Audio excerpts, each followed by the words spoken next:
Assalamualaikum warahmatullahi wabarakatuh. Perkenalkan, nama saya Isti Yuliani dari Program Studi Statistika Universitas Riau. Di sini saya ingin mempresentasikan materi mengenai demokrasi di Indonesia. Oke, baiklah, di sini saya akan menjelaskan 5 poin mengenai materi demokrasi di Indonesia. Nah, yang pertama ada pengertian demokrasi dan demokrasi di Indonesia. Dan yang kedua ada ciri-ciri demokrasi. Yang ketiga ada jenis-jenis demokrasi. Keempat ada prinsip-prinsip demokrasi di Indonesia. Dan yang terakhir ada unsur-unsur pendukung tegaknya demokrasi di Indonesia. Selanjutnya saya akan masuk poin yang pertama, yaitu pengertian demokrasi dan demokrasi di Indonesia. Nah, sebelum itu kita bahas dulu mengenai pengertian demokrasi. Demokrasi itu sendiri berasal dari bahasa Yunani, terdiri dari kata demos yang artinya rakyat dan kratos atau kratein yang artinya pemerintahan. Nah, selanjutnya ada pengertian demokrasi menurut para ahli. Yang pertama ada Abraham Lincoln. Ia mengatakan demokrasi merupakan suatu sistem pemerintahan yang diselenggarakan dari rakyat, oleh rakyat, dan untuk rakyat. Dan yang kedua ada Harry Schott. Ia mengatakan demokrasi adalah suatu bentuk pemerintahan rakyat.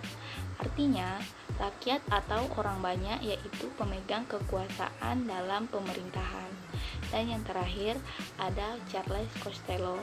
Charles Costello mengatakan demokrasi adalah sistem sosial dan politik pemerintahan diri dengan kekuasaan pemerintah yang dibatasi hukum dan kebiasaan untuk melindungi hak-hak perorangan warga negara. Nah, selanjutnya pengertian demokrasi Pancasila. Demokrasi Pancasila ialah demokrasi yang berdasarkan kekeluargaan dan gotong royong yang ditujukan kepada kesejahteraan rakyat yang mengandung unsur-unsur berkesadaran religius berdasarkan kebenaran, kecintaan, dan budi pekerti luhur, berkepribadian Indonesia, dan berkesinambungan. Nah, selanjutnya poin yang kedua ialah ciri-ciri demokrasi. Ciri-ciri demokrasi itu sendiri ada 8. Yang pertama ada jaminan terjadinya perubahan. Kedua ada pergantian kekuasaan. Ketiga ada pengakuan perbedaan. Keempat ada memajukan ilmu pengetahuan. Dan yang selanjutnya ada penyelesaian konflik dengan damai. Dan yang keenam ada pembatasan pemakaian kekerasan. Yang ketujuh ada pengakuan kebebasan. Dan yang terakhir ada jaminan keadilan. Selanjutnya kita masuk ke poin yang ketiga. Di sini ada jenis-jenis demokrasi. Nah, jenis demokrasi itu sendiri ada 3 poin. Yang pertama itu di tahun 2010 untuk kehendak rakyat yang menggunakan jenis demokrasi langsung dan demokrasi tidak langsung. Dan untuk yang 2015 itu untuk kelengkapan negara. Di sini menggunakan jenis demokrasi perwakilan sistem referendum, sistem parlementer, sistem pemisahan kekuasaan, dan sistem referendum dan inisiatif rakyat. Dan yang terakhir itu di tahun 2020 untuk prinsip ideologi menggunakan jenis demokrasi konstitusional dan demokrasi rakyat. Poin yang keempat itu ada prinsip-prinsip demokrasi di Indonesia.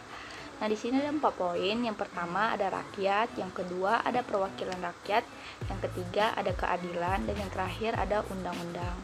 Poin terakhir yaitu unsur-unsur pendukung tegaknya demokrasi.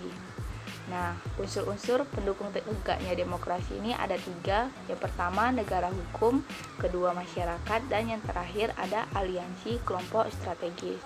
Dan yang terakhir, untuk bisa melaksanakan budaya demokrasi perlu ada usaha dari semua warga negara. Yang paling utama tentu saja ialah adanya niat untuk memahami nilai-nilai demokrasi dan mempraktekkannya secara terus-menerus atau membiasakan. Oke, baiklah, sekian dari presentasi saya. Assalamualaikum warahmatullahi wabarakatuh.